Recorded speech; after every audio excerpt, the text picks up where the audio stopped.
Look around the room you're in right now. Does the room make you feel happy, sad, or even hungry? Believe it or not, the colors around you have an impact on all of these things. So, are you using the right colors, or does your space look like this? Ew!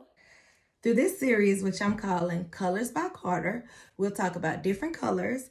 I'll explain the effects they have on you, but most importantly, I'll show you how to successfully use them in your space. Let's start with the first primary color, red. Red got y'all scared. Red is considered to be exciting and stimulating. It's also the very first color that babies see after they are born. Let's take a look at a few examples. The red island in this kitchen is a showcase.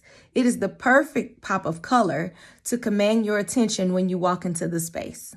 Red can also be used alongside neutral colors. In this bathroom, red is combined with white to create balance and to make sure that the red is not too overwhelming. You can also be fully immersed with red, like this monochromatic space. It may not be for everybody, but I'm feeling it. It's giving us a red light special vibe.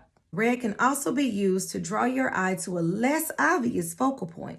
You can see how we use the artwork, the placement of the pillows, and also the colors of the curtain to draw your eye out to the beautiful view. This will have a totally different vibe had the curtains been black and pulled closed. So I hope this video was helpful in showing you how you can successfully use the color red in your space. Next up, we'll tackle the color blue. See you then.